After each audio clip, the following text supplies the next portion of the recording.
posted online. So if you don't want to be recorded, this is your opportunity to exit now, and you can exit and you can access the recording online. And once we get that slide deck back up, we'll jump right back into it.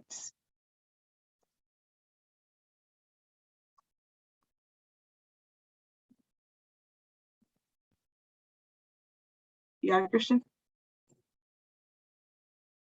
Awesome. Okay, so good morning, everyone.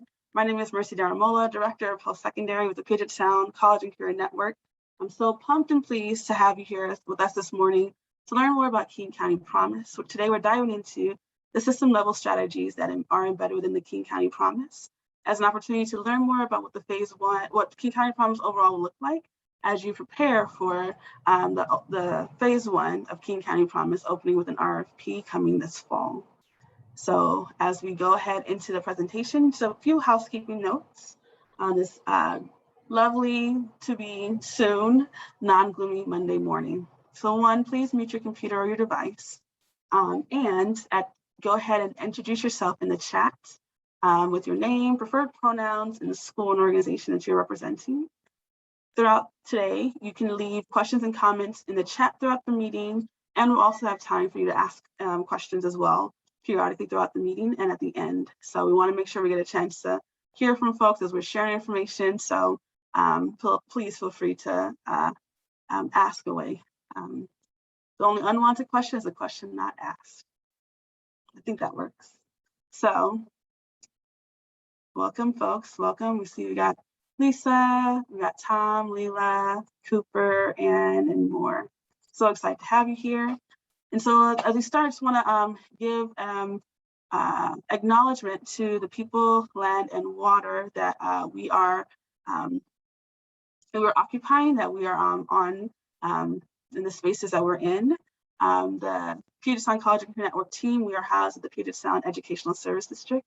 And this land, water, and people acknowledgement is something that we share across the organization. I know other folks do across the region and state and world, as we honor the folks who have come before and also are here as well, who are native to our lands. So please hold that in your mind today as we are moving forward and learning more about King County Promise in this work. So next, a little bit about what we get a chance to understand. So we're going to give a brief overview of King County Promise, things that you can understand and expect. And then we're going to dive into the system level strategies of King County Promise. We'll have a chance for Q&A and breakout discussions, and then we'll have next steps of conversation today. So today we want to make sure that interested parties, those of you who are here, have a clear understanding of the strategies and commitments associated with the system level strategies within King County Promise, as well as guided work time to reflect on your readiness for the first phase of King County Promise.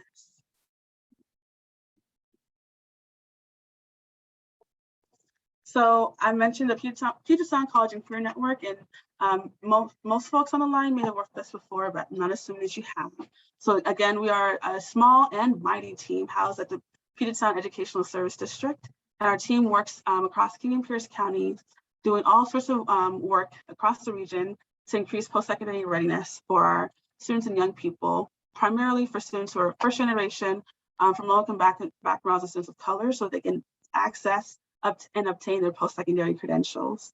And we do a range of things from TA, professional learning, and providing professional learning resources, working at system levels to identify and remove barriers, and more. And the phenomenal PSCCN team, some of whom are on the line, are, as you see below in one picture, not here, our UW PhD fellow, Haley. But the folks who are here on the line today, can you go ahead and introduce yourselves, PSCCN? Hi, good morning, everybody. My name is Christian Granlin. I'm a manager with PSCCN. Morning, everyone. My name is Naveed Badri. I'm also a manager here with PSCCN.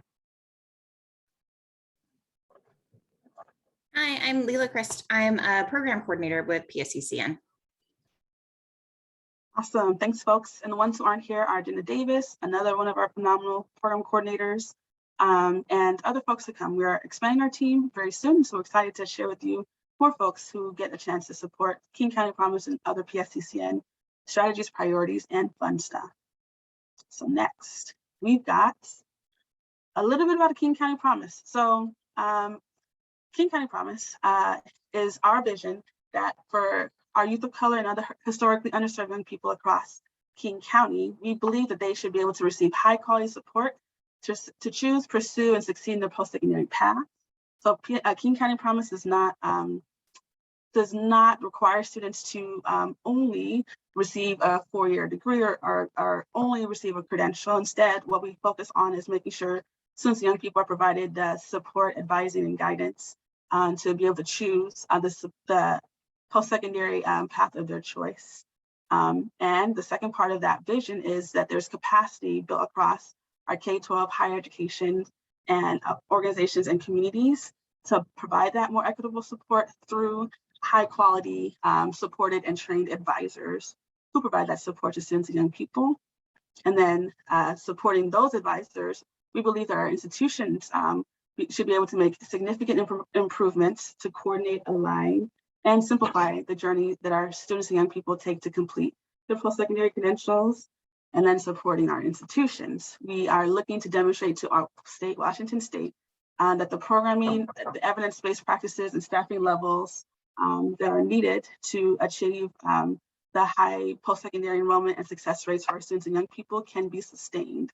So we're really looking at not just our students, not just the advisors who support them, not just the institutions that house the advisors and the students, and not just the state, but how we all work in context with one another in service for our students and young people.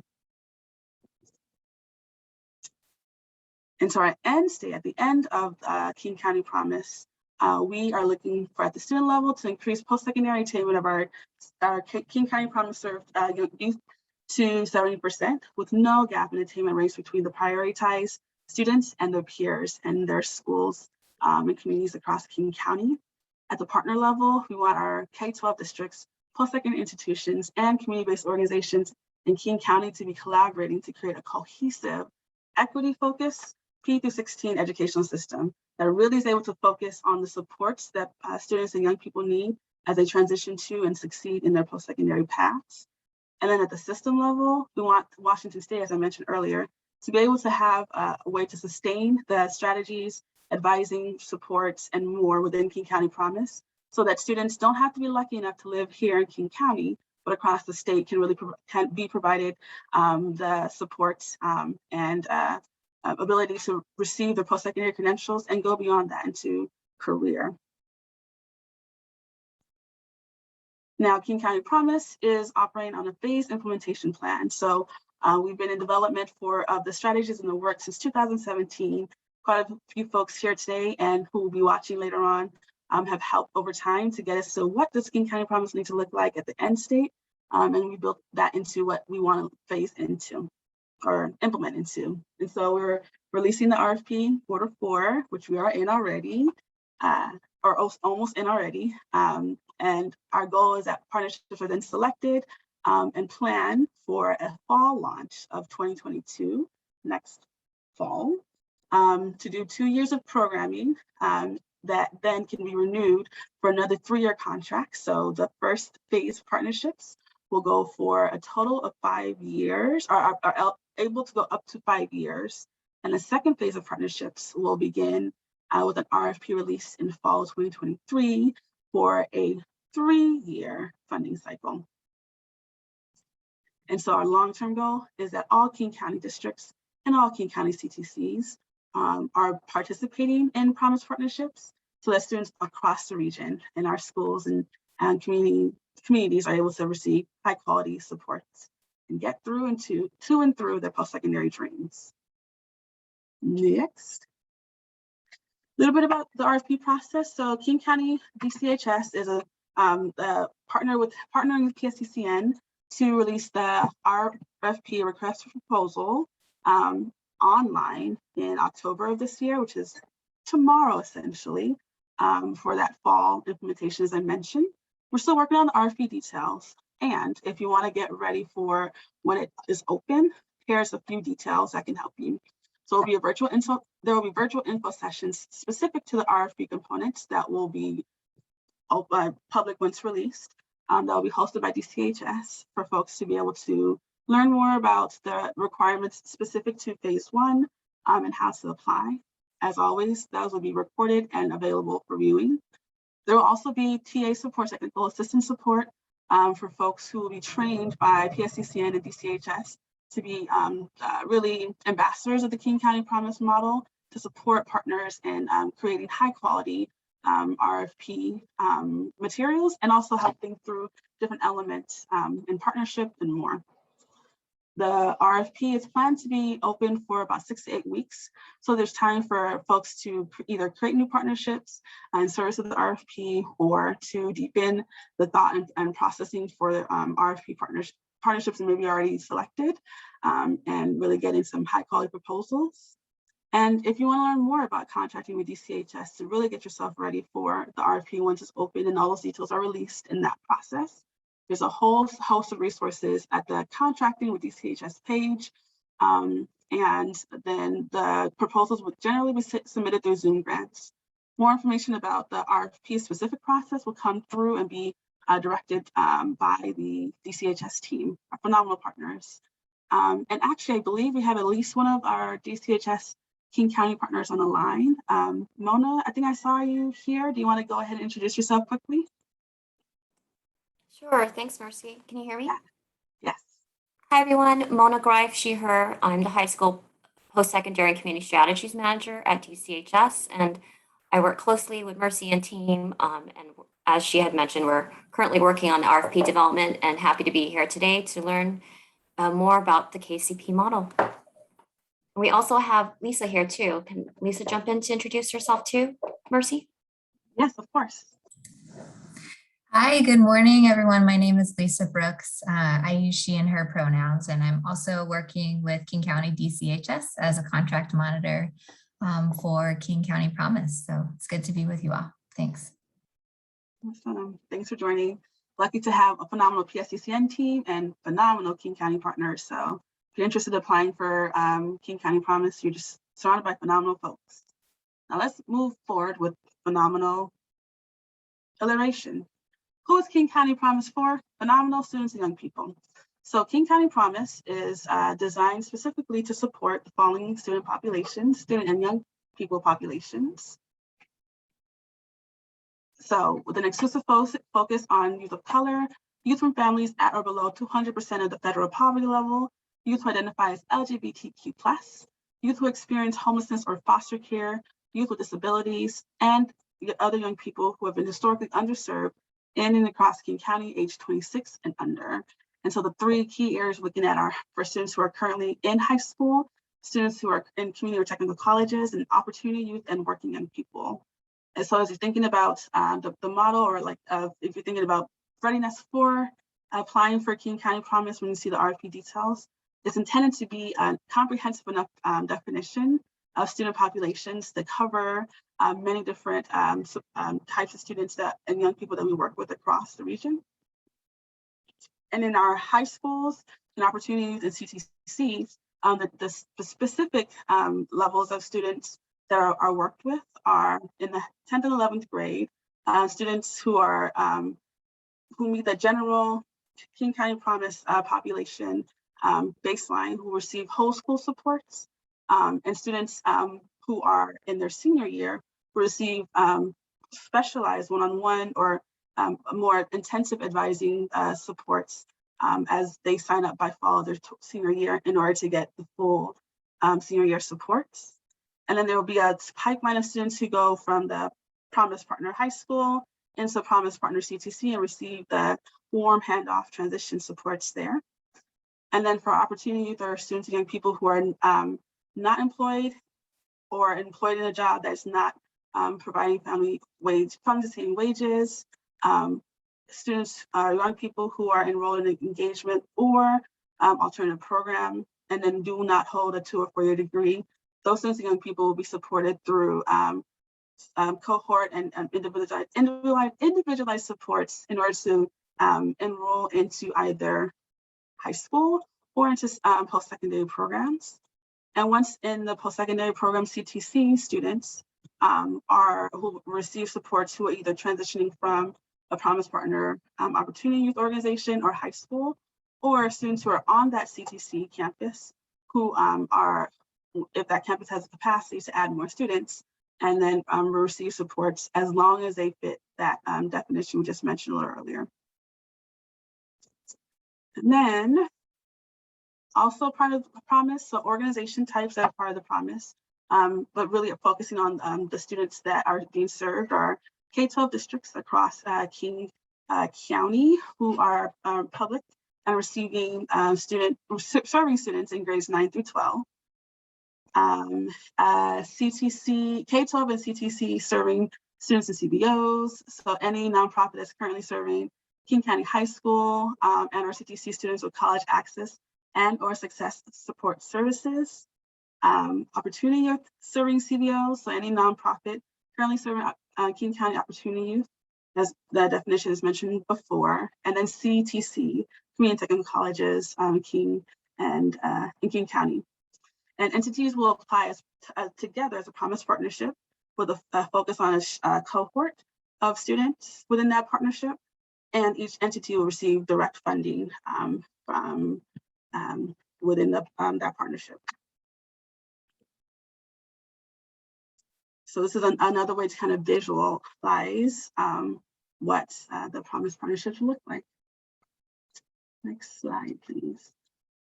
So now here's the juice that you're here for. Today, we are focusing on system level strategies. And so these work sessions are a chance for folks to dive into specific components of what the King County Promise model looks like, so that as you get a sense of what the full picture of Promise looks like, and then when you see the RFP, you're able to have a sense of ways to get yourself ready, your organization, and then the different partners you may want to engage with in order to submit an RFP this fall.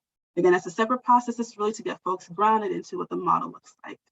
I do want to name too, we are able to present this information because of the the phenomenal, it's the word of the morning, input from a ton of partners over the last 3+ years to help us identify where do we want to, what does King County Promise need to look like across the region. So it's exciting to be able to have a model that really is informed by folks and that will continue to be informed moving forward. So just want to give that note.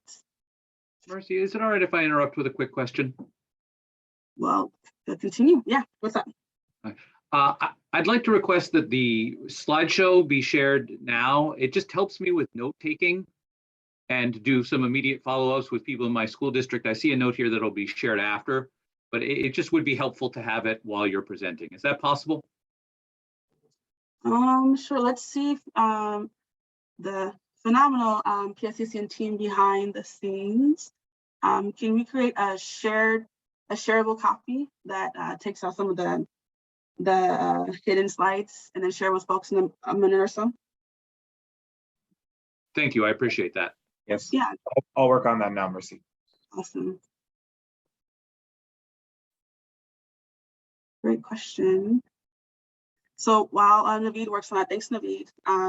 We'll talk about the system level outcomes. So for our students, we know that, as I mentioned earlier, like the long-term outcomes of King County Promise, but what we want our students to see is improved coordination of the college and career support services that they're receiving. And then there's a specific lens on making sure that students in their academic year, in their senior year, are receiving academic support in order to allow them to get up to the ability to graduate high school and then enroll in post-secondary. For the staff, the Promise advisors who will be delivering Promise services, that they are receiving high quality and cohesive college readiness curriculum and materials as they are advising and supporting young students and young people. And then they are also working with and helping lead integrated and well-coordinated CBO and school partnerships. And then for our systems, at our system level, we wanted to see increased alignment and coordination between our K-12 schools and our colleges or post-secondary institutions, increase college going culture in our high schools, and then streamline college course placement policies and transcript access. So I want to pause here and name that the reason that we want to make sure that this conversation of all the other ones is really looking at King County Promise from really a bird's eye and then some view, because King County Promise is also already multi-layered, but this allows us to see what is that glue that holds all the strategies together, and some of the why behind some of the design decisions in King County Promise over time and in our first phase. So the not elephant in the room, the fan in the room helping fan the flames of effective partnership. This is not the best metaphor. It's still pretty early on Monday morning. PSCCN, our role with King County Promise is to ensure that there's cohesion between all the different program areas and partnerships. So there is the support and initial funding stream from King County, the different partnerships that will be a part of the phase 1 King County Promise, the potential partnerships over time, the students, the young people, the advisors, et cetera. There's a lot of different moving pieces within the King County Promise ecosystem.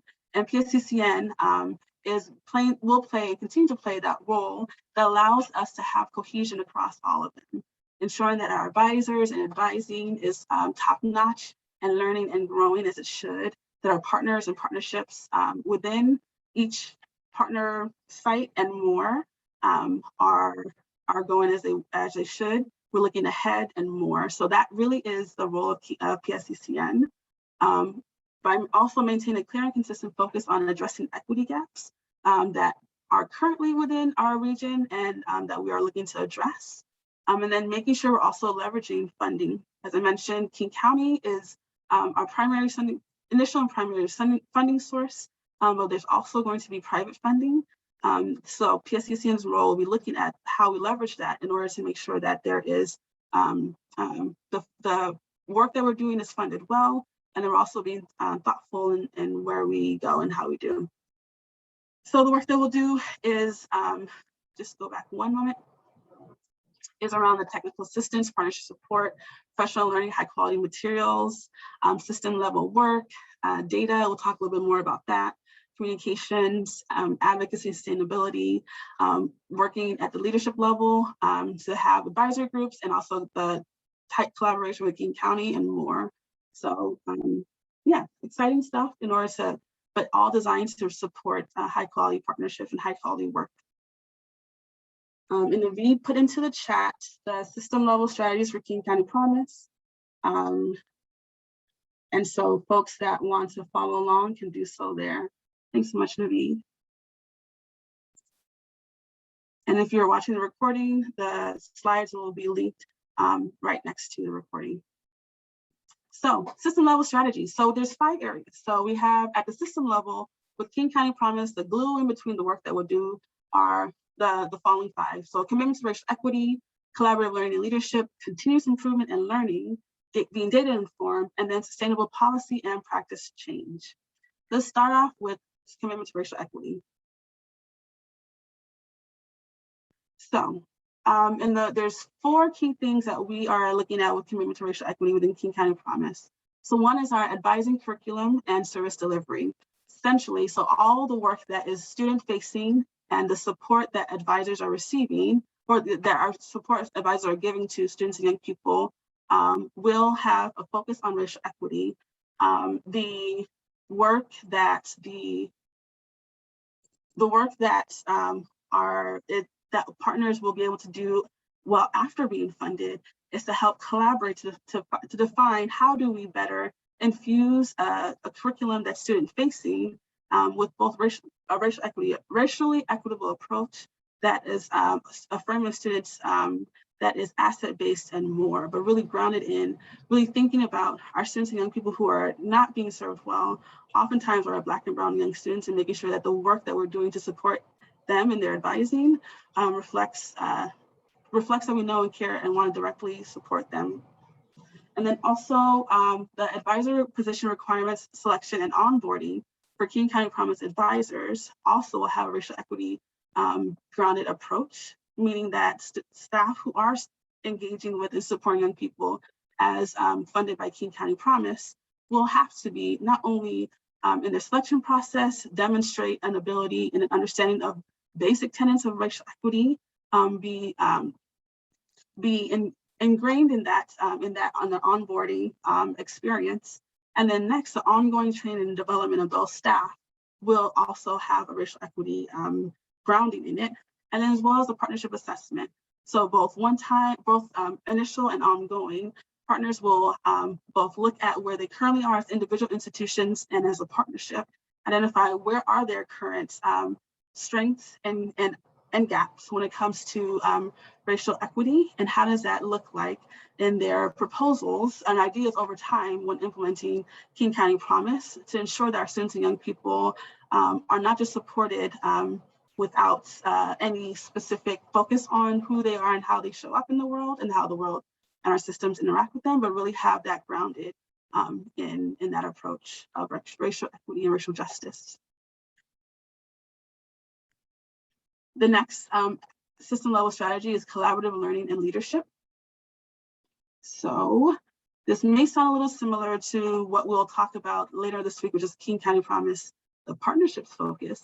But the collaborative learning and leadership aspect of King County Promise will have an ability for not just one-sided learning, so that PSCCN or the King County Promise umbrella looks at learning to our partners who are being funded and implementing King County Promise, but really all throughout. So what can we learn together as a King County Promise community from students, advisors, institutions, and partners, and PSCCN? What can we learn together when it comes to implementing and learning about King County Promise? So first, there will be a baseline ongoing assessment of partnerships to be able to identify institutional alignment and gaps related to existing post-secondary advising support strategies and partnerships. So where are folks already when it comes to implementing post-secondary advising? What are some of the opportunities that are already in spaces? So things like TRIO, CCLI, GERA, United Way, Benefits Hub, Guided Pathways, MESA, and more. Institutions will be able to, partnerships will be able to say, this is where we are, this is where we're able to support students and young people well, here's what we want to do better, and more, and learn along the way about how to integrate all the different advising strategies that already exist into a cohesive system that allows our students and young people to be able to get consistent support. Another aspect of the collaborative learning is a shared caseload and service delivery between the CBO, district, and CTC advisors. This is something I'm really pumped about as a former CBO staff member myself, and as a former post-secondary or college student-facing staff myself as well. So ingrained within King County Promise is the programmatic component that the students who are going from institution to institution, from K-12 to post-secondary, are the ones that our advisors are sharing. So students are able to have ways that their staff in school and out of school collaborate. And so that is an opportunity for learning from those advisors into the rest of the programs to see what's working, what's not working, and more. And then collaborative leadership in the King County Promise at the system level is two parts. So one, having representative leadership and implementation teams, so that at the system level, we want to be able to, King County Promise will be able to have multi-layers of making sure that there are folks who are able to come together and learn and implement the strategies on the way, and that the people who are doing the work can connect with one another and have supports to make sure that we're removing barriers at every level. And the second part is the collaborative development of high quality advising resources and materials. I mentioned earlier in the racial equity strategy that the curriculum and advising resources that will be required for advisors to deliver to King County Promise students will have a racial equity, racial justice focus to it. And that will be developed in partnership with the folks who are actually going to be implementing the work. So once funded, King County Promise, PSCCN, and the funded partners will collaborate to figure out what do students need to hear, what do students need to know, what are we already doing, how can we come together to create this create or combine a curriculum that will be student facing, making sure it's racial justice informed, but also really informed by the leadership of the folks who are directly working with students and young people, and know what's working, what's not, and have an opportunity to inform at the highest level what we are doing in the King County Promise. Now, a little bit more about collaborative leadership. So the partnerships, different leadership structures will look like this. So across King County, there will be an executive leadership team, and that ability to have folks who are both within King County Promise and other perspectives to help think about what is the landscape of programs when it comes to post-secondary success, both King County Promise and more. We've learned a lot, specifically over COVID, around how folks can come together in ways that we haven't been able to before. And so that is something that is a perspective also embedded in King County Promise, making sure folks are able to connect and be able to think beyond the current implementation cycles of the promise. And then within the funded partnerships, there's a few different levels intended to reflect that commitment to collaborative leadership and learning. So at the local level, having the partners within one partnership, one partnership, who will come together on a consistent basis, looking at what's working and what's not within systems and partners, and figuring out ways to be able to mitigate and remove the barriers and celebrate the successes of the work that they're doing. The Practitioner Improvement Network, that opportunity for ongoing professional development for promise-facing staff, or for student-facing promise staff. That's a personal value of mine, is making sure the folks who are supporting the most critical parts of our work, our students and young people, making sure those folks are well supported, well trained, well listened to, and able to have this really healthy relationship of being supported and being able to be trained, but also inform what's working and what's not. And so that's the Practitioner Improvement Network. Then the Data and Fundamental Development Working Group are spaces where there is the ability to support some of the critical levers within Promise, how we're looking at data and what indicators are showing that we're on track or not. And then our Fund Development Working Group, making sure that we are dedicating and raising the right amount of funds to be able to keep this great work going. Those two groups are also ongoing parts of leadership and in the Promise. And finally, Youth Advisory Group, making sure that we're not designing a program to, but really with our students and young people. So this group will also be a group that is comprised of students and young people who are currently within Promise funded partners and also outside too, so that there's a chance to be able to hear from students along the way, what's working and what's not.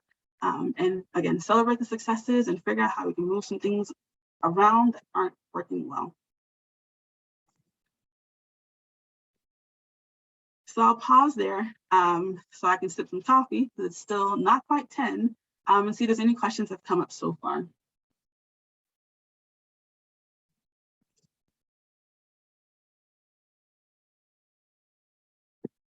I see a question in the chat, and it looks like the question is around data sharing agreement and around data and the work around, around King County Promise and other existing strategies. So thanks, Christian, we'll get to that in a little bit later.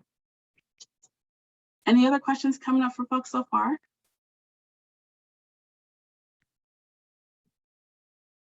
All right, I've got coffee, it's decaf, but I'm buzzed because we're talking about some good stuff. I'm energized because we're talking about some good stuff, because next we're going to talk about continuous improvement and learning as another strategy. So the continuous improvement learning aspect of King County Promise is a couple of different areas. So one is a phased implementation. So we know that King County Promise, as I mentioned, will have a couple phases that we've already identified. Phase 1 going now up until about 2027, and phase 2 launching in a couple of years as well. And the goal of that is to allow us to learn along the way and iterate along the way what works and doesn't, so that as we get to the end of King County Promise as it is now, it really does have a way that it reflects all of the work and all the different touch points along the way. An example of that is in this process, these work sessions that the PSCCN team is putting on, is an example of an activity and a strategy that we're doing in this part of the phase that we'll learn from. You all will get a survey at the end of the work sessions that will allow us to think about how do we better and how do we continue to support the partners who are interested in being a part of Promise over time. So the goal is to really make sure that King County Promise is an approach and a strategy that reflects all the work that we do along the way is the name of the day. And then the next is the assessment and continuous improvement aspect of Promise, which will include both partnership assessments with individual and partnership improvement plans. So identifying where partnerships and individual organizations are at the start of Promise when it comes to post-secondary strategies, to partnerships, and more. And then the ability to learn along the way together through self and partnership assessments of how are the partnerships working, what is collaboration looking like, where are areas of celebration, where are areas for growth that are needed. That'll be areas that PSCCN will work with the county and other folks, but then also be thinking about how do we implement some of that to add to the program or shift or adjust the program as we move forward. We mentioned a little bit earlier, the Promise Advisor facing professional development to really support the staff as a coordinate within Promise partnerships, learning the using data, being able to learn from them, and with Promise Advisors about what works and what doesn't, and also an ability to see where we can replicate high quality strategies so that the folks who are able to find an approach, a strategy, an engagement effort that works are able to amplify that across the region. So students and young people can see great stuff no matter where they are in the county. And then that ongoing assessment in order that allows us to, over time, think through how do we continue to align and address gaps when it comes to the advising supports and strategies. An ongoing question has been, how do we account for some of the other, say, different configurations of post-secondary strategies in regions or in partnerships, the different types of organization approaches that might come together in the partnerships. And that's intended to be something that's learned from and grown throughout King County Promise so that we have the model that we're launching and implementing over time, but we want to be able to be informed overall through our continuous improvement of the folks who actually then, take it from this beautiful PowerPoint into the daily work of advisors, students, and our partners. And then next is being data informed. I'm going to take a break and allow Christian to take over for just a moment. So Christian.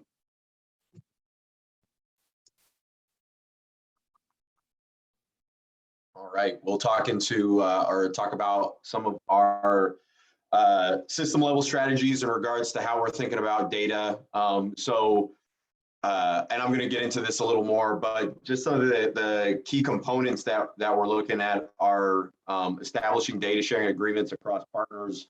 And right now we're kind of in the process of figuring out how do we strike the right balance of pushing our systems, but also making access to Promise low threshold for organizations who are maybe still building that capacity. So we're doing some of that work right now. But really making sure whatever activities we do develop are connected to our outcomes, our student outcomes, and that we're also tracking the activities, and we can see what the work happening with Promise advisors working across systems. We can see the actual impacts of the work that we're doing. We also want to make sure that we're integrating continuous improvement, the work that we're doing, and we're able to make data decisions around our programming.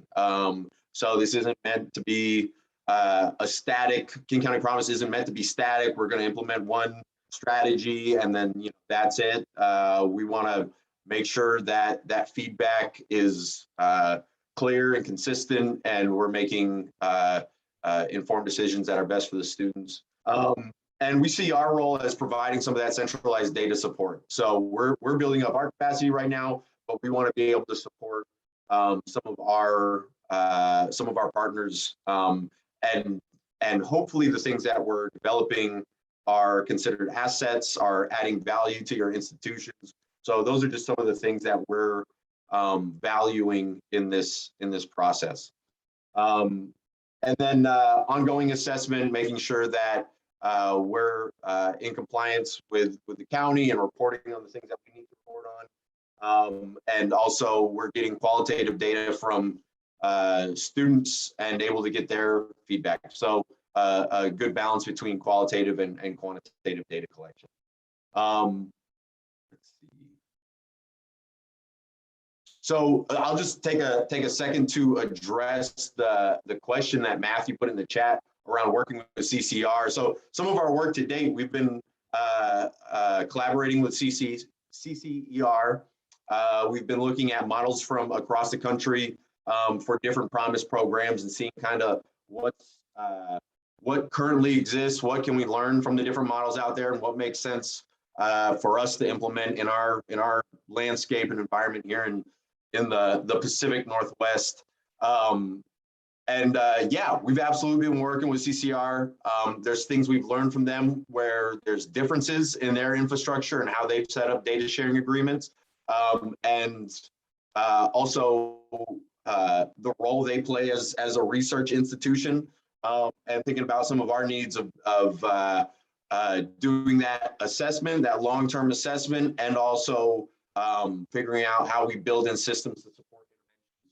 So there's definitely a lot of overlap there. We're definitely leaning on them, and they've been supporting us through this process. So we have their input on a lot of the things we've been sharing, and we do not want to duplicate or recreate what CCR is doing. So they're an important partner with King County Promise and work.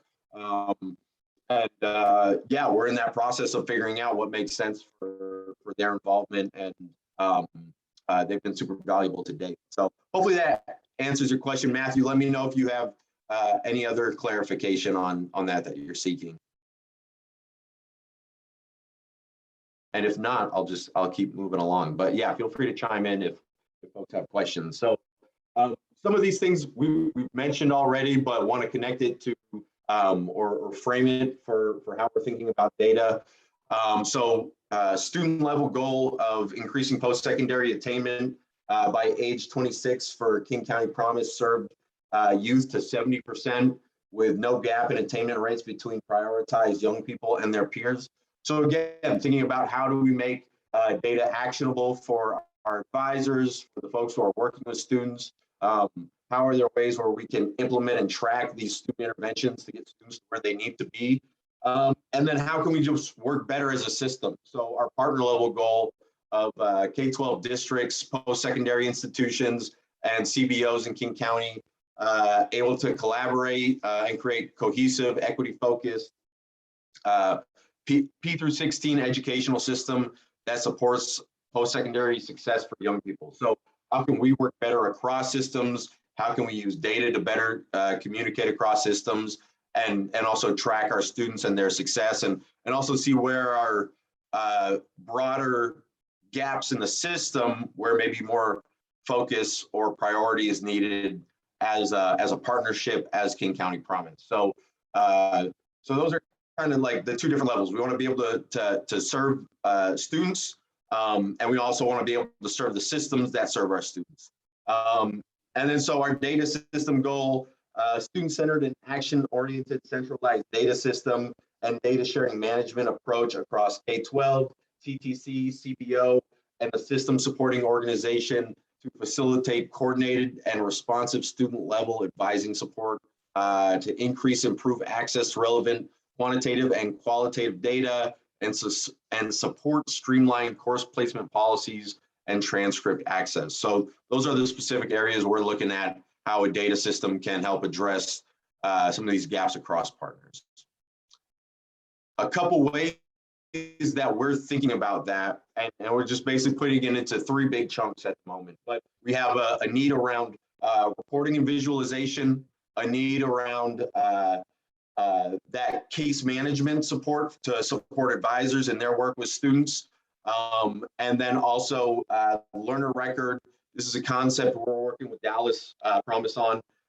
The main areas of focus for us are the reporting and the case management piece.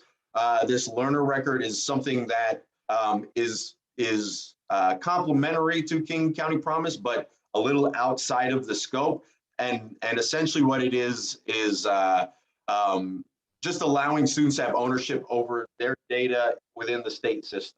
And so we see it as a potential area of growth for Promise to streamline some of the data that we think is going to be really useful in providing intervention, providing supports for students.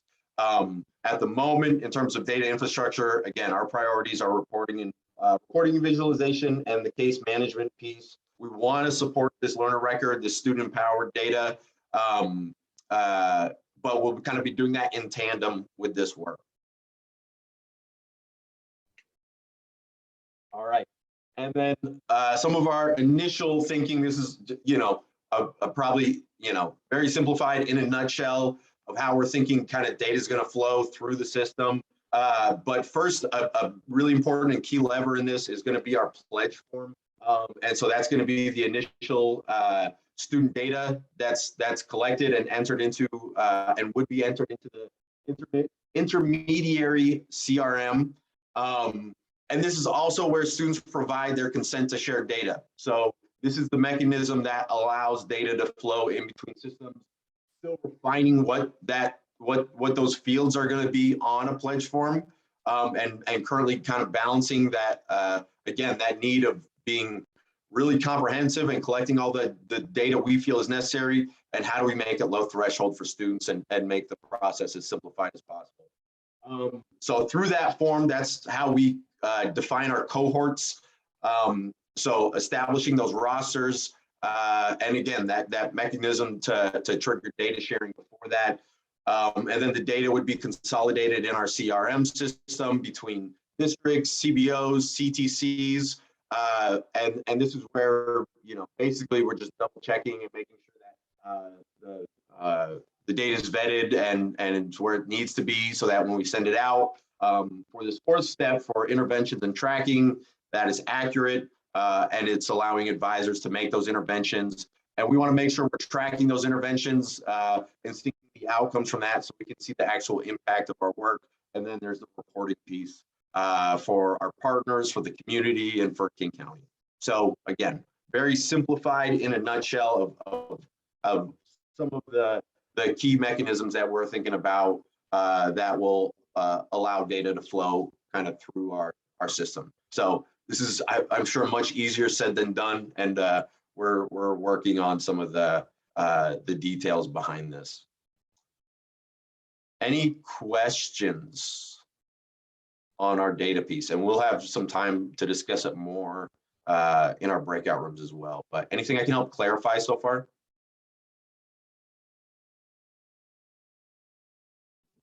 There's a question in the chat around from Matthew around the student level goals, performance targets, data, and what's expected by the end of the first round of Promise, the first phase of investment. So this first 2 years phase that folks are applying for.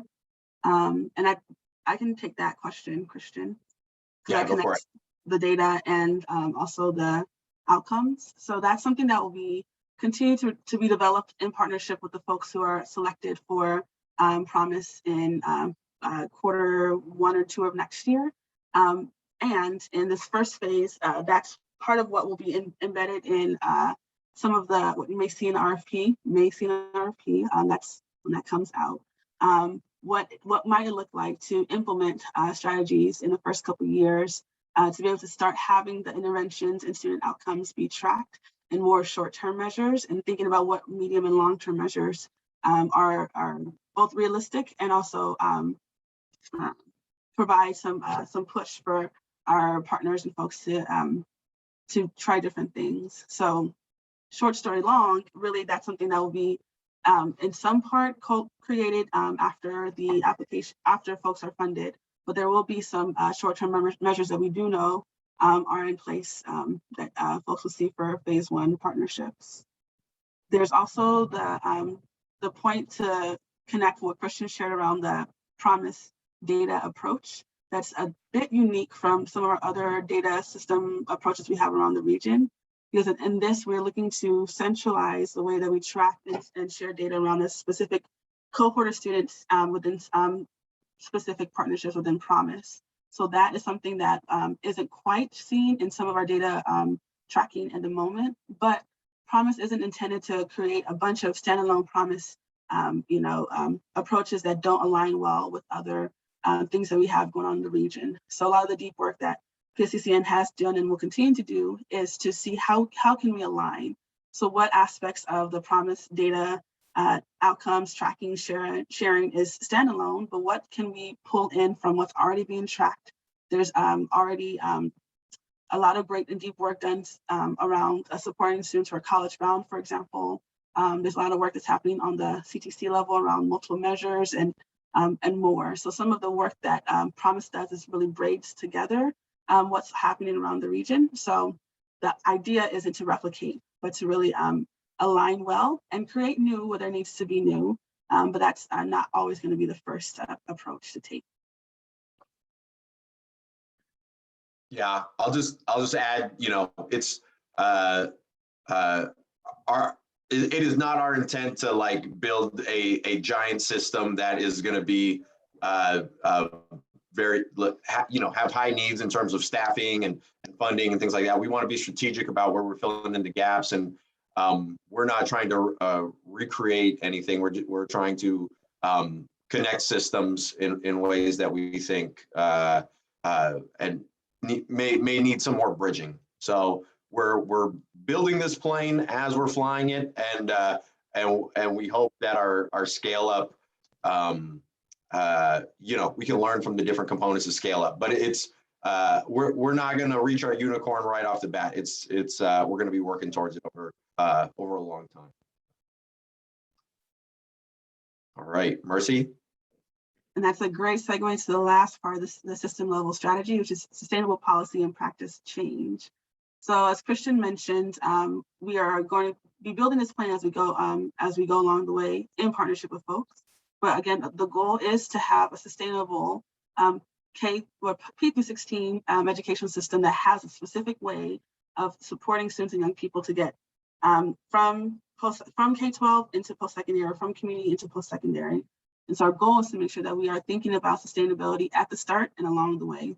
So the first is thinking about policy and practice changes. So multiple measures is connected to the recent report put out by PSCCN and partners, and also ongoing conversation around the nation around pre-college courses. And so part of King County Promise will have our funded partners from the CTC level really implement some of the recommendations that look at how to make sure students and young people, specifically the students who are within the Promise population, are not put into pre-college courses, because that is a justice issue, because students then are in school longer and pay more if they are able to actually persist beyond that initial barrier. So in integrating policy and practice changes that will allow us to not just think about the cohort of students and young people that go through Promise year after year as the primary focus. We're both focusing on those students and young people and the ones who come before, after them. So changing our policies around them. Also, leadership buy-in and championing, that will be something at the thinking about how to make sure that the Promise strategies, the Promise partnerships, and all those approaches are supported by an ongoing focus from leadership and champions all throughout the Promise partner institutions that allow for the practice changes that will be necessary, and that will be some of like the grease needed and the elbow grease needed to move things forward. Because although we are thinking about Promise as a way to braid together strategies that already exist, there's a reason why our students and young people are still not in the spaces where they can and want to be. And so that will require all of us, PSCCN, partners, and more, to find ways to move ourselves out of some comfort zones to try things differently, even if we've done it before, but doing it together in this way. So that looks like having the ability to commit to coming to more consistent leadership and leadership and advisory meetings to make sure we're thinking about how are the promise strategies working, making sure that there's support for the advisors who are supporting promise students, that there's really clear ways that our leaders are working together within the partnerships. My value is not, as somebody who's not currently working in K-12, CTC, or CBO, to minimize the reality of working across institutions as partners. But really, my value is that PSCCN, in partnership with folks, is able to really work together and have the tough and honest and important conversations that are needed at the leadership level all the way through, so that students and young people are supported. And so that is some of what will lead to sustainable policy and practice, where we can move that forward through a promise. And then one of the key aspects as well is for sustainable policy and practice change is to be able to both provide the matches required through for our partners. We'll talk more about that in another work session, but also be thinking about where are sustainable funding sources, so that the advisor support that's provided to students in promise is something that can truly be sustained beyond the promise timeline. And those are just a few of the practice and policy changes, but the emphasis is on being sustainable, so that there is an ability to not feel like there's time wasted in promise, more like time that the work of promise amplifies the work that folks are doing in other aspects of their organizations or institutions.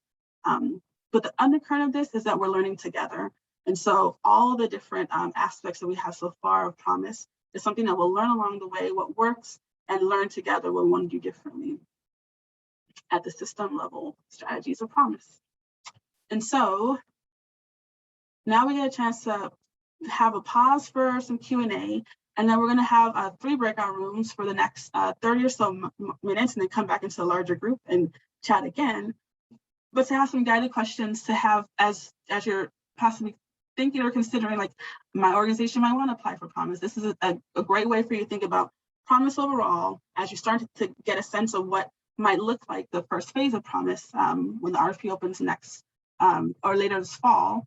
This will be a chance for you to start thinking about what aspects of the model or the approaches that you might need to start having different conversations within your organization or across partners. So first, I'm going to pause and see if there are any questions that are coming up for folks so far.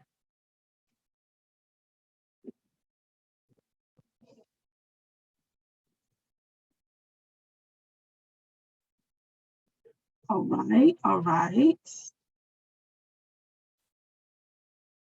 So let's then take ourselves into some work time where we'll break out into 3 groups. So the rooms are randomly assorted, but there'll be a PSCCN staff member in that room. And so so we're gonna go, it is 10:04.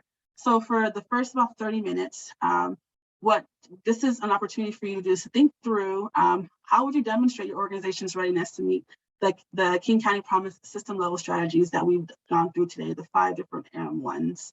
In what ways are you or your organization already prepared? In what ways might you need more support to be able to, say, demonstrate that you have the ability to do that, say, the sustainable policy and practice changes? Like, we might need some more support in identifying who the promise champion might be in our organization, or racial equity informed approach is something we've done well, but we would love to know how to translate into, working with partners. So that's an opportunity to kind of start thinking about what you might want to focus on in this time before the RFP is open.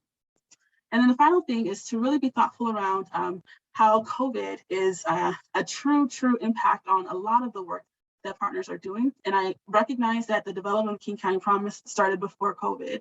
And so this is an opportunity for PSCCN to learn how is COVID impacting the strategies, and how might that need to be addressed in the first phase of King County Promise. This is an opportunity for learning on both sides to see what's coming up around these areas that might not be named that is important to think about. So the breakout rooms are going to be open. Right now they are randomly assorted. We might just do 2. Yeah, we might just do 2. Yeah, I think we'll do 2 rooms for 30 minutes. They're going to be open now, and the PSCCN staff person will be your guide in that conversation.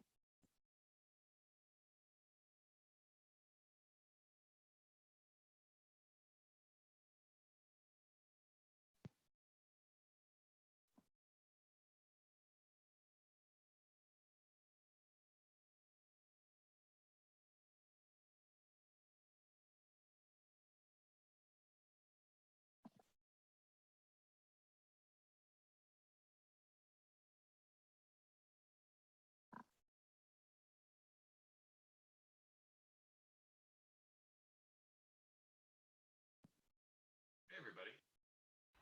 Hello. Sorry. Hi, Lisa. This is Leela. Hi, I'm sorry. I'm working on, it looks like, I think Naveed or Christian may have needed to be in this room. So I am just checking in where they may have gone. Give me 1 sec. Is there any desire while Lila's doing that for us to like introduce ourselves? Because I know we're in a different configuration of folks. Yeah, sorry, I jumped in a little late. So, introductions? All right, yeah, let's go jump into it. I can get us started off. My name is Christian Granlund, manager at Puget Sound College and Career Network. Been here, it'll be 2 years in December. And then Lisa, would you like to go next? We can just popcorn around. I'm Lisa Garcia Hansen with College Possible Washington, and I'm the program director. Yeah, I'll start with that, and then I see David on my screen, so popcorn to you. All right, Dave O'Keefe with Highline College, working with grants, working closely with Josh Kirstman on this KC Promise adventure.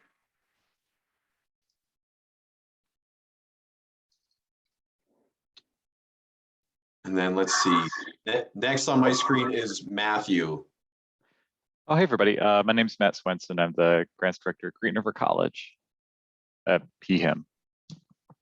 Great, thanks. Mona, would you like to go next? Sure. Can you hear me? I was having audio issues. No, crystal clear. Awesome. Mona Greif, she, her. I'm from DCHS at King County. I'm the high school post-secondary community strategies manager, working closely with the team on King County Promise. Great, thanks. And then Stephanie, would you like to go? Good morning, Stephanie Wong, Director of Grants at Seattle Central College. Great, thanks, Stephanie. Leela, you want to wrap us up? Yeah, I'm Leela Christ. I am the one of the program coordinators for PSCCN. And I think, well, I don't know, did we say how long we've been in various positions? I've been here since July, so I'm still the newbie. Yeah, I've been here almost 2 years and I still feel new. So, all right, I'm going to go put our Jamboard in the chat. So if you want to go to follow that link, and I will meet you on slide 6. You can navigate through slides at the top there.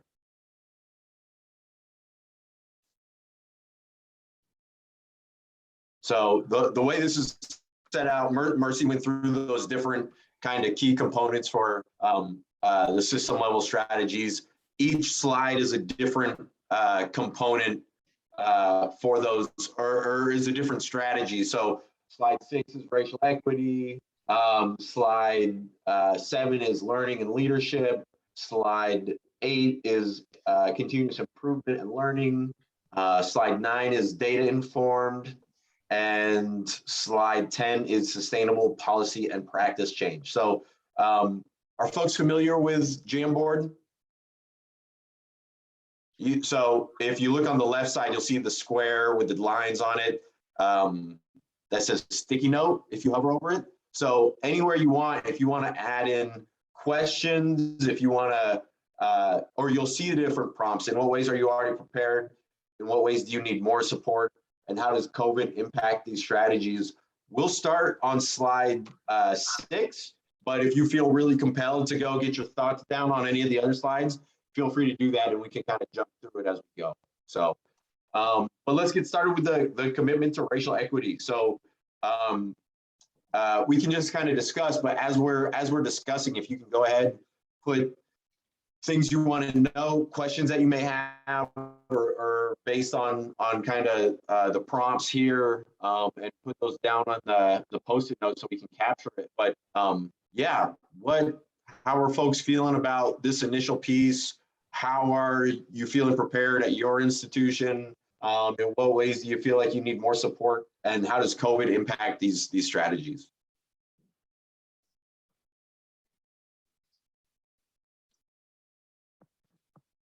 Kristen, I'm going to be totally transparent. I'm no good at the talk and type at the same time, so I might do these separately. But I think from what we were talking about, I think I'm the CBO person in the room here, so I'll start with kind of what we already do. So commitment to racial equity is at the center of the work we do at College Possible, and so in that way, students already need to be low income. We're looking at students that are 2.0 or above, so they're not, we're poised to help students be in that middle to move them forward. And most of our students are also first generation and students from BIPOC communities. So I feel like that commitment to racial equity is the core of what we do. The work that we do is to improve post-secondary attainment for the students at the same rate as students who are more advantaged. So I feel like we are prepared on that piece. Great. So, and what I'm hearing is it sounds like there's overlap in the populations between who you serve and who King County Promise has identified as their target population. For sure. Yeah, that was one of the big drivers that was the interest on this, is it's a really good fit for the work that we do. Great.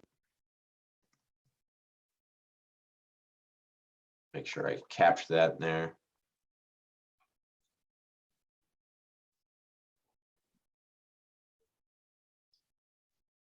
Let's see.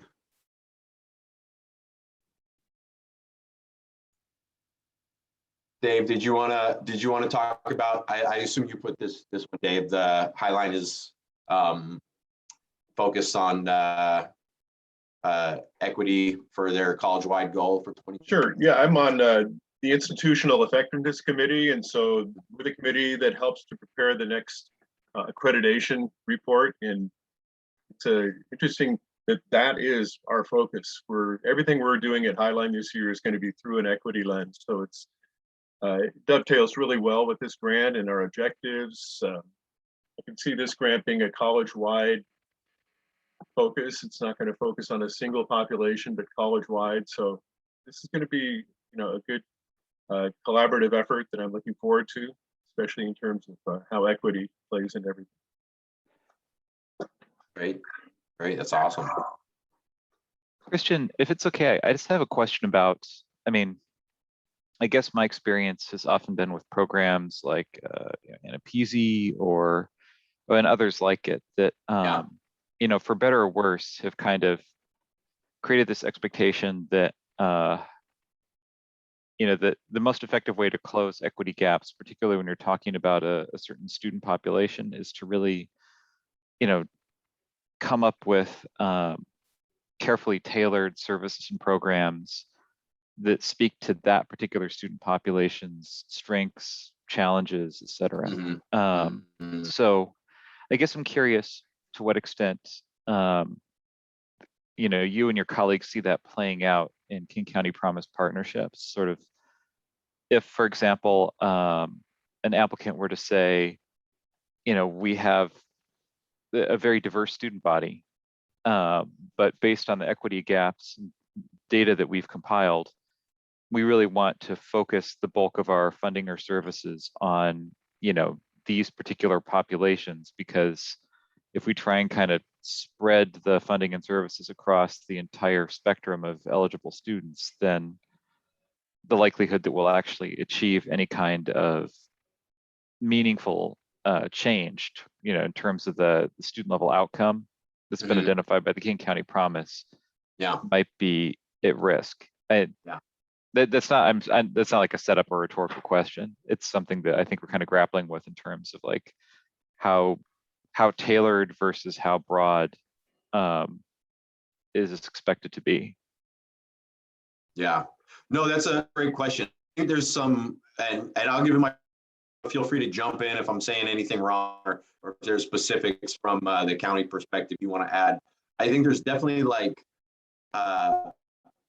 maybe, I don't know if this is the best way to put it, but kind of like some universal approaches in regards to like the partnerships. Like we still want to make sure we're being, we're working across, you know, whether it's the district, whether it's the CBOs, and meeting some of the broader partnership goals. Yeah, Mona, do you have any insights on if somebody were to apply, or maybe we haven't gotten this far yet, but yeah, if they said we want to work within a certain scope or a certain population within what's defined in the PASTA priority population. Yeah, that's exactly right, Christian. So as we're building out the RFP, we're really basing it on the PASTA implementation plan, and also, of course, the King County Promise model. And right now, the PASTA funding is specific to those that are called the PASTA prioritized populations. And I don't have the bullets in front of me, but those are the students that are furthest from educational justice that was named in that plan. And so if a partnership that you're working with and you have various partners and you decide that you want to be working with a specific group, I think that is your group's prerogative to choose. And also if you have specific data in your local partnership that says this particular group we want to work with because it'll move the needle, I think that certainly falls underneath the umbrella of the specific target group that we're hoping the funding will support. Thank you. That's really helpful. Mona, what is the PASTA that you're referring to? You want to get this one, Mona? Yeah, so PASTA is the Puget Sound Taxpayer Accountability Act. And so that's the acronym, and that is the funding that the county is allocating towards this particular investment. And if you want to learn more about that funding, I'll put, let me find the direct links. And so that is basically sound transit money coming from the state that was allocated to 3 different counties, Kings, Snohomish, and Pierce, to put that money towards improving educational outcomes. And I want to say a couple of years ago, PSCCN and community stakeholders and the county all worked together with the King County Council to figure out where that PASTA money goes. And through that plan, King County Promise, over the course of 15 years, is getting, I think, a little bit, don't quote me, 40% of those funds. And you'll see in the plan pretty detailed, the detailed vision and some of the outcomes and the things that PSCCN has been sharing that PASTA funds are allocated to. Some other strategies under that funding source is early learning. And then there's also some culturally responsive youth development programs that are funded under that fund as well. But I'll put that link in the chat. Great, thank you, Mona. Other questions, thoughts around the commitment to racial equity? There's this piece regarding COVID as well, and how that may impact either our students or implementation of Promise. So, but yeah, anything anybody wants to share? I have 2 questions, Yeah. a little bit unrelated to each other. So as I'm thinking about the system-wide approach and who the partners are in this work, I'm trying to get my mind around, is it, for instance, if we were to partner with one of the community colleges and the other organization, are we drawing from and moving from the particular already population that our organization identifies and then moving that out through the group and then broadening that? Is it, the other way around, where the CTCs identify the population and then the CBOs serve them? Just a little trying to wrap my mind around. I don't know if there's a succinct answer to that, but just from a systems level approach, which way makes the best sense for the kind of work that we do in our partnerships? Yeah, there's definitely priority on the students within the partnership organizations.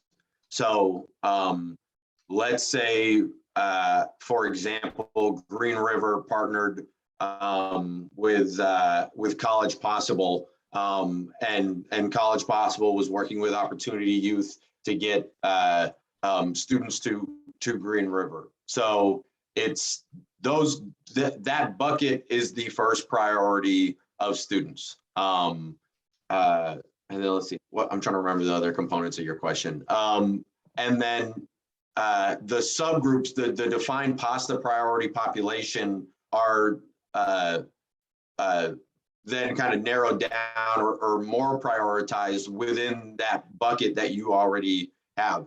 If you're serving, if that's the majority or the bulk of students that you're serving, then that's kind of an easy fit where it's not like there's kind of this narrowing down that needs to happen. If you're at a school district where we're prioritizing students from that school district, but let's say there's a subpopulation within that senior class, and we want to prioritize those who are in that pathway cohort going from the school district to the CTC. It's kind of the priorities is that partnership, the students within that partnership, and then once they get to the CTC level, then like to continue services, they would have to be part of that PASTA priority population. So I have a diagram that could probably explain that better than I just did, but hopefully that gives you a sense. Okay. I don't know how to kind of, forgive me if I put this in an overly convoluted way, if I'm clear as mud, but you know, the discussion that's been occurring, at least at Green River, and I apologize for continuing to bring this up, is sort of about the scope of programming that will be, you know, encouraged or kind of targeted by the King County Promise. And you know, even if details of available funding can't necessarily be released yet due to the RFP process, it really bears heavily on this question of systems change and policy change, because honestly, it's a lot easier to rally my colleagues and the college's leadership around, you know, ideas such as systemic change if you're talking about a program that might involve several hundred or thousands of students on an annual basis, as opposed to saying, well, you know, we need to, our goal is to affect system change and enhance racial equity on an institutional level, but the actual programming will only be able to directly impact, you know, 100, 200, 300 students each year. Is it that, you know, be kind of like, if you're familiar with TRIO, you know, if our TRIO program said, well, one of the requirements of our federal funding is that you have to rewrite your policies.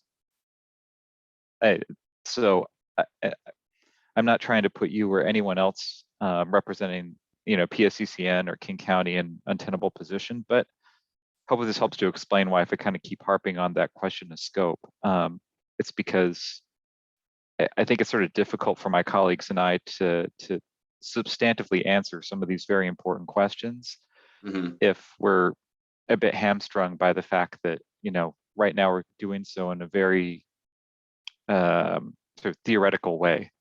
Yeah. No, that makes sense. And I guess if I were in your shoes or in that position, I guess a couple things. I would start by looking at like where are the potential partnerships that we might be connecting with, and having that be the starting point of the conversation around what does the number of students served look like with the closest school district to is that Auburn School District or Kent School District? But yeah, those definitely be two of them. So view about that as a starting point of who that population is. But then there's also this piece. So I totally get what you're saying in the challenge of like, well, you know, this is just a few hundred students. Is it worth the scope of work to serve them? You could also think about it. I hear some people, you know, when they talk about TRIO, they say, well, TRIO works so well, why don't we just make the whole school TRIO? That's some of the thought behind King County Promise of, if we can get these services to work for this subpopulation of students, are there ways we can scale and make it work for for other students. So again, kind of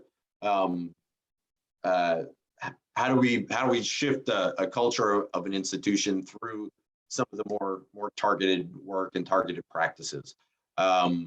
So again, I don't know if that's a great answer for your question, or I'm answering it without answering it, but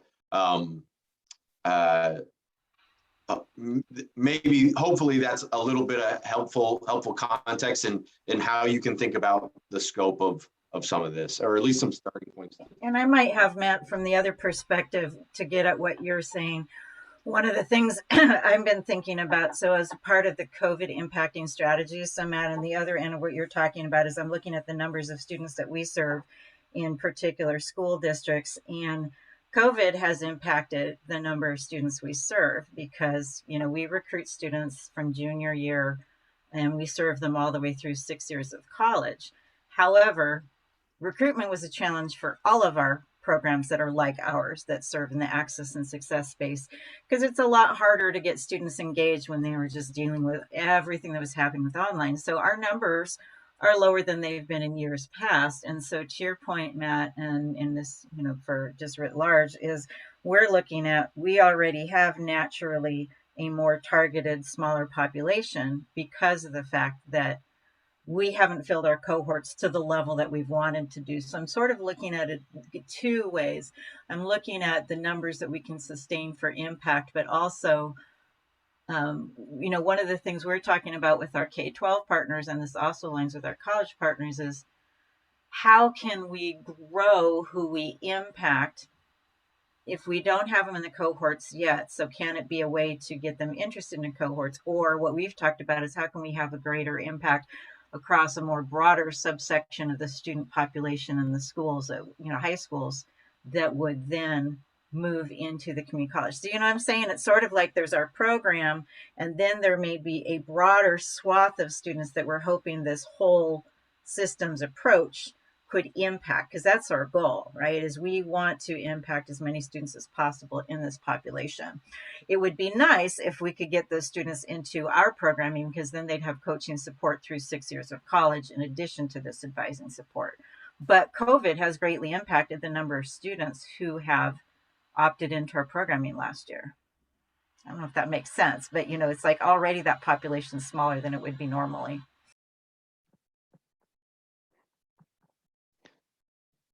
Great. I'm trying to track some of the notes on the Jamboard. So if I add something that's not reflective of what you're saying, feel free to edit that.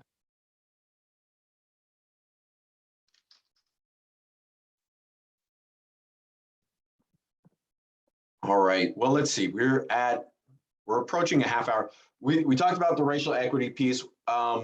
Let's just popcorn around. There's the collective learning and leadership, or collaborative learning and leadership, continuous improvement learning, data informed, and sustainable policy practice change. Is there a particular area somebody wants to jump to, or maybe has questions regarding any specifics in those areas? Or responses to the questions asked in those areas too?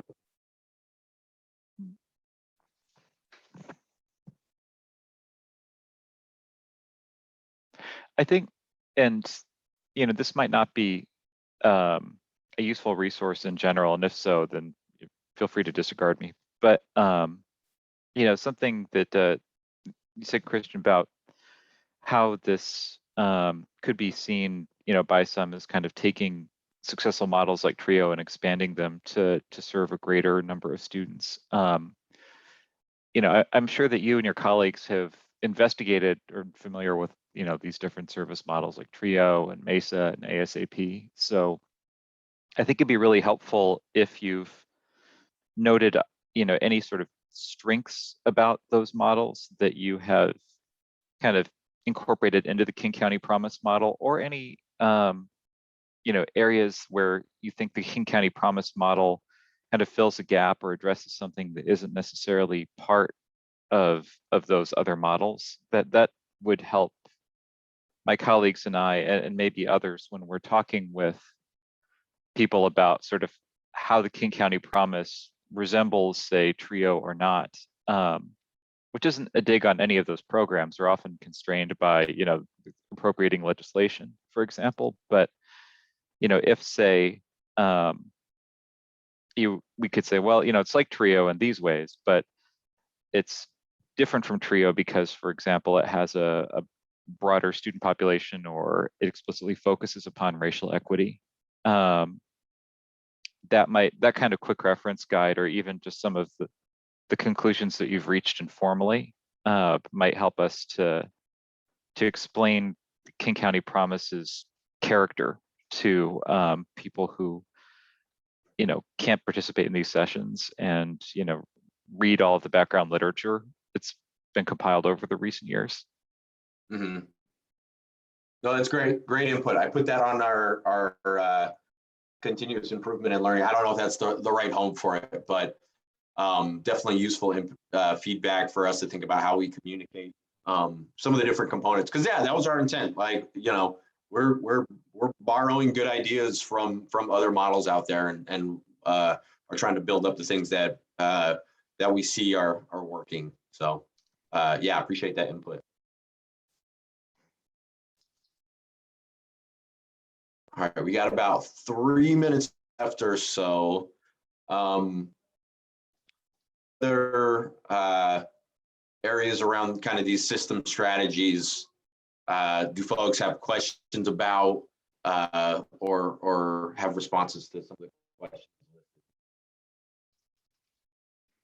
Does the structure we explained kind of around continuous improvement and around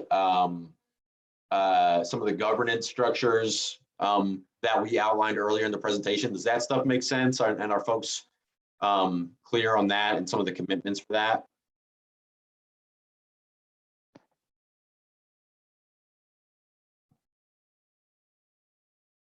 I mean, I can say personally, I appreciate that, and I think you've clearly stated sort of what the expectations are. I admit that, you know, it's tough again without clarification regarding scope, just because even if we do anticipate having a ripple effect, and I think Lisa, you kind of spoke well to that,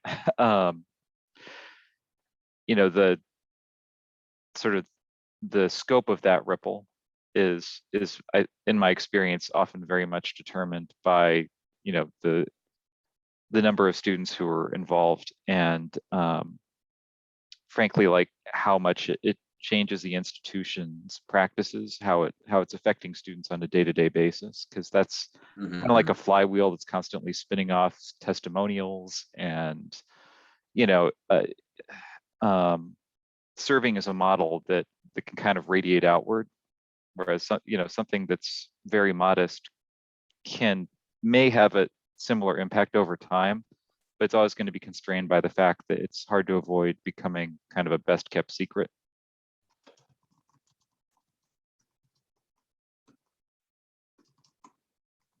I like the phrasing of that, making sure I capture that. Serving as a model that can radiate outwards. I think that's well put. I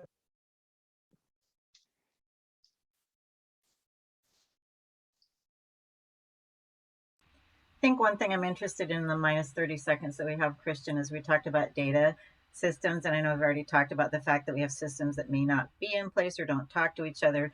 So I think that'll be a critical question mark as we start talking about partnerships. Is, you know, you've talked about tools that would be sort of like bolt-on or shared kind of thing, but I think, Matt, it might have been you that talked about how long it took data sharing agreements to come into place, who has access to what tools. We use Salesforce, but it doesn't talk to others. So the implementing of the assessment of the continuous improvement, I'm imagining this is going to have to be very much a pilot, how to make the existing tools we have work, and hopefully building tools that will help with that. And who's going to be the owner and person who has to keep up the tools. Yeah, we definitely know there's anytime you talk about technology or data, there can be anxiety around, oh no, we have to adopt this new system. It's going to take years of like implementation and training with staff. Our hope is that with what we're building, one, it serves the needs that we have as an intermediary.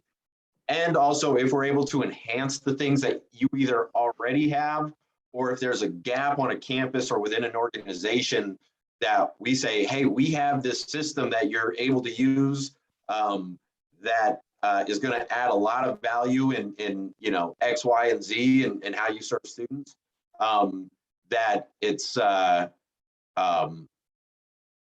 our, I guess our sales pitch on that is minimal, and the tools that we come up with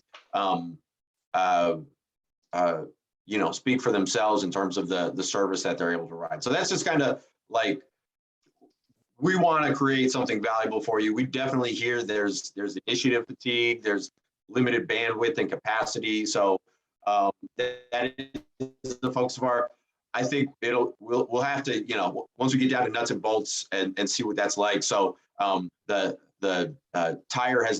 rubber has not yet hit the pavement on that, but it's kind of the underlying value of ours and in our approach around developing some of those data systems.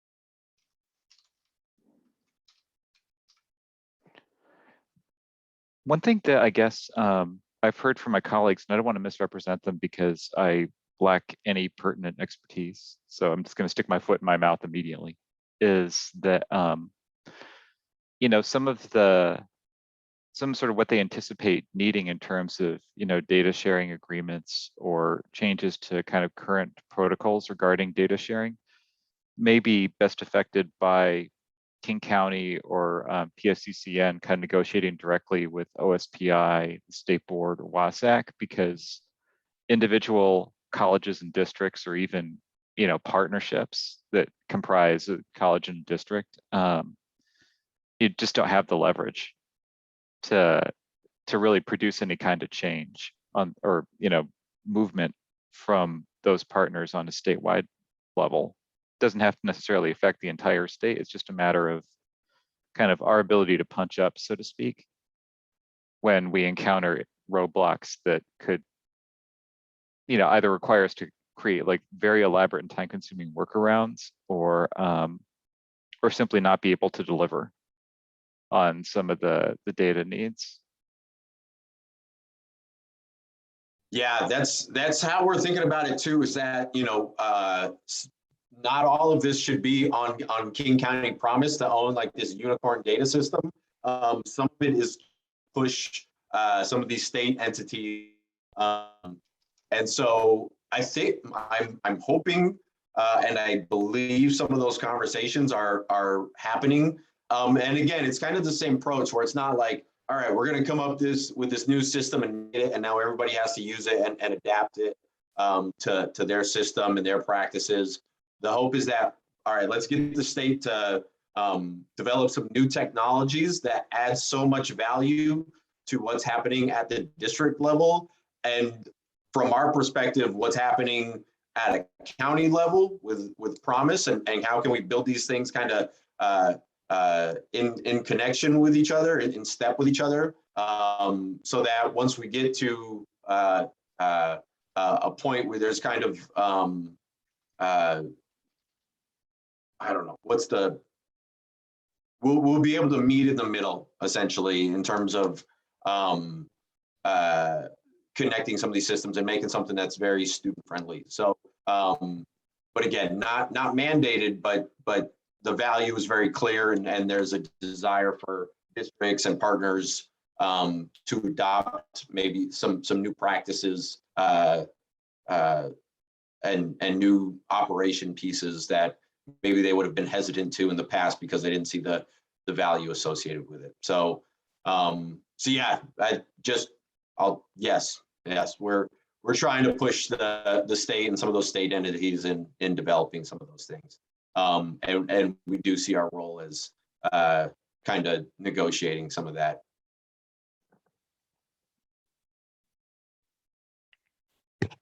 Christian, there's Matt put a comment in the chat. I'm curious if PSCCN, if you all have a work group that's collecting feedback in that area. Yes, we are. We've met. We've had a small group meet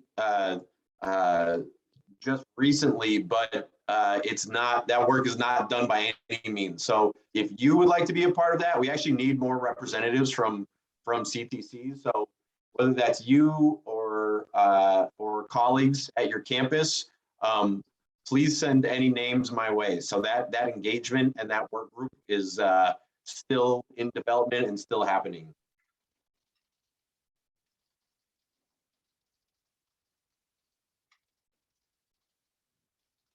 Let's see. And then Dave, I just see you put something in the chat. Is that intended to be just some background information on the roadmap and you know how we're trying to use that in our grant writing, and great. We should all be able to access that. Yep.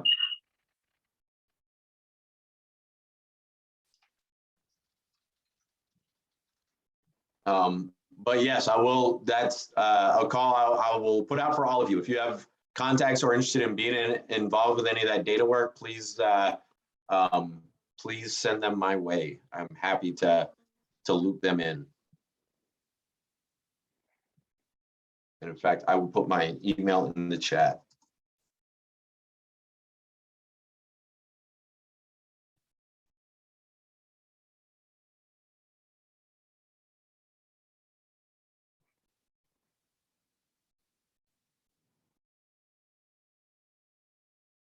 All right.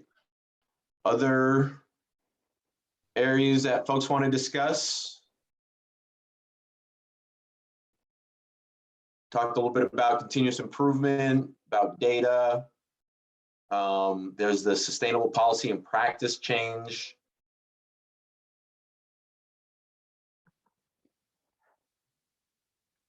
Is there actually, in terms of sustainability, and I can take my question off the air because we're going to close soon, but when you talk about sustainability, there's kind of the, phase 1 funding, phase 2 funding, and then the idea that this is something that ideally will be sustained, once it's been proven as a model. So it helped to kind of know what sustainability, like when the sustainability period is expected to kind of begin, if on the one hand, want to demonstrate that we're institutionalizing activities and as much as possible funding them from other sources, but on the other hand, we're also kind of getting the message that ideally we're going to be able to leverage this to, sustain and maybe even expand the funding that's made available to partnerships. Yeah.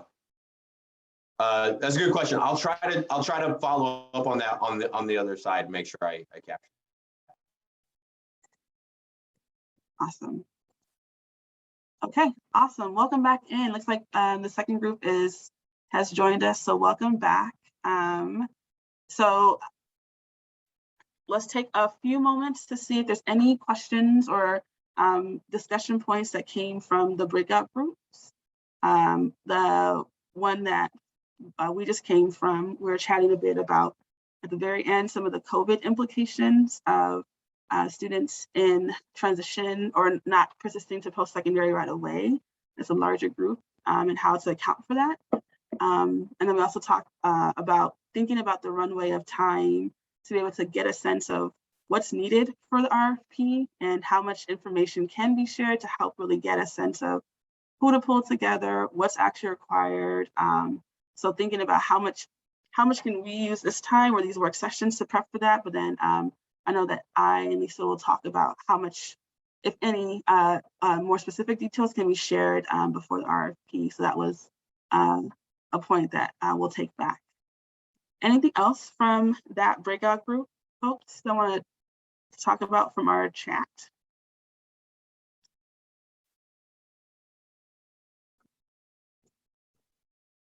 I know from our group, we had a question around some of the sustainability of this, and I think some of the desire, but also some of the practical pieces of sustaining this after, like the long run after PASA funding is out. So that's something I can jump into, or but that was one of the lingering questions we had. Yeah, that's a great question. Was the question answered, or is it still open? No, it was not answered. So that was something that came up right before we switched. Yeah, Yeah, I mean, I can take an approach at that if you want, or did you want to? A shot. I'll give fill in any gaps or if I get anything wrong. I think it's and Matthew, if I am understanding your question correctly, but I kind of see it as twofold. We want to prepare, institutionalize and integrate promise practices into the work that you're doing. And it's kind of like expect, how's the saying go? Expect the worst, plan for the, or hope for the best. So doing the work with the assumption that the funding isn't going to last forever and that we can integrate it into the work that's happening at your institution. And also at the same time, lobby and advocate for some more sustainable funding coming from the state level to fund some of these things that will hopefully be able to show is working, is impacting students, and is impacting the students who need the support. So I see it as a little bit of both. If that funding were not to come from the state level, we wouldn't want to just have these services disappear. We want to make sure that we're, again, kind of integrating them into the work that's happening at institutions. And at the same time, look for funding sources to make this more permanent and sustainable. So Mercy, I don't know if I missed anything on that, but feel free to fill in any gaps. Yeah, there's yeah, so that question is spot on. So the strategies and the work that's done in Promise, ideally, it's something that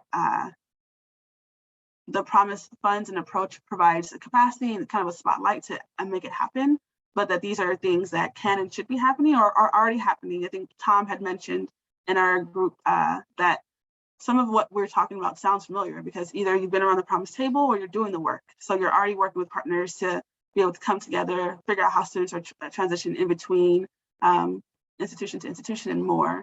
So there's that aspect of Promise already is embedded in the work, and what we're doing is highlighting something that should be better focused on the students and young people so that the outcomes are different. There is significant desire that the advising strategies, advisor capacity, et cetera, is actually is something that is high level and continues to be at that way. So both APOSTA, but also, as Christian mentioned, the private fundraising and more is something that we're really focused on making sure that this sustains. So that's not just phase 1 partnerships, not just phase 2, but that we go through and beyond the PASTA funding timeline and really making sure that's something across the region.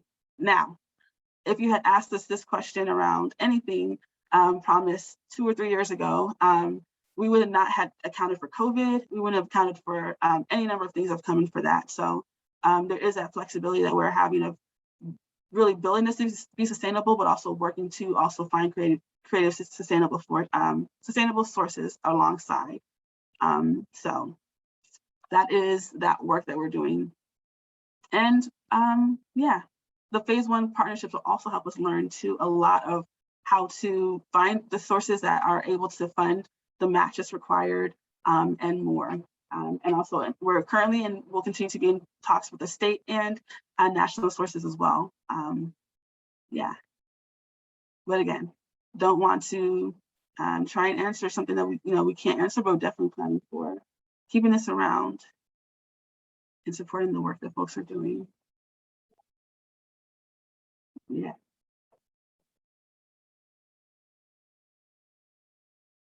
And there's a ton more questions that folks have been asking. And you also have been walking with us for an hour and 50 minutes, bright and early on a Monday morning. So I appreciate that deeply. If you want to learn more, I mentioned in our group, we didn't talk about this as much. We jumped right into the presentation, but these work sessions are building on one another to help create folks a deep understanding of what the King County Promise overall looks like ahead of the separate RFP process, which will be launched through DCHS later this fall.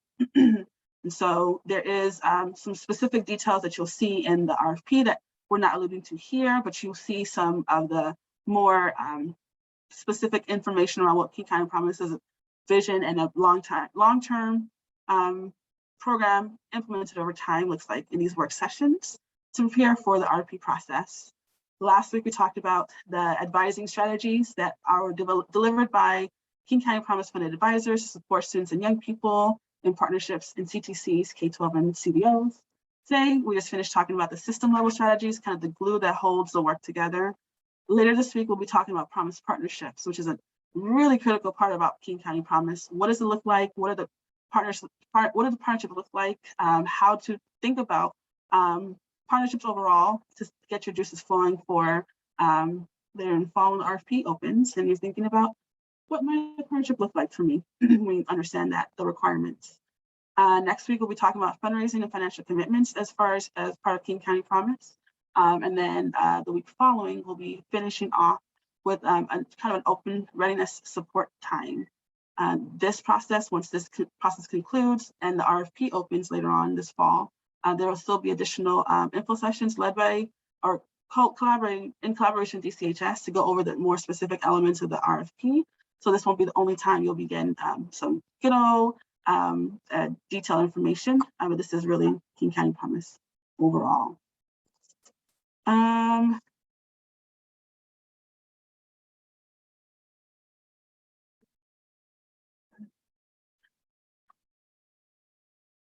Okay, I'm reading in real time. You see my mouth open. A question coming in on the chat from Matthew. Really thinking about trying to gauge the Promise funding and ways to institutionalize it by the end of phase 1. Okay, and then what is required for sustainability for that first the 2-year commitment, and then being able to hold that at the end of 2 years. Yeah, and we'll talk more about that in the fundraising and financial commitments work session. But yeah, our value is to, one, be responsive to COVID, recognizing that their funding sources for everyone look different. And so we're building, that has been built into the funding approach or the fundraising match approach for King County Promise, as well as we mentioned, the Promise is intended to be a long-term kind of sustainable thing. We keep mentioning that over and over again. So though the RFP for the first round of partnerships is the first 2 years, that it will reflect the fact, or ideally, because we want Promise partnerships to be long-term, though the RFP is geared in a certain way, there is still that knowledge that the Promise long-term goes beyond kind of the first 2 years. So I'm really toeing the line between like the King County Promise as it is and then what's in the RFP and as what you'll see it, but more to come in that area. So, and to note, we have been tracking the questions from all these conversations and other questions we're getting to compile an FAQ. So if you see the questions or you have another one, we're compiling them all and we'll be posting them as well. So that continues. So if you want more information, we have a website. We also have a mailing list. Naveed, who's on the line, can be your key contact for engagement and outreach, and then you can reach out to me for any general King County Promise questions or inquiries. And we continue to learn along the way. So not just for folks who implement King County Promise and are funded, but PSCCN as a team is continuing to think and iterate based on feedback and how things work and don't work. So I appreciate you all for being here this morning and for watching the recording as well. And we will go ahead and stop the share and give you a few more moments in your morning, unless any other questions are coming up for folks. If not, thank you for your time and enjoy your week. We'll see you later on this week for Promise Partnerships. Thanks, everyone.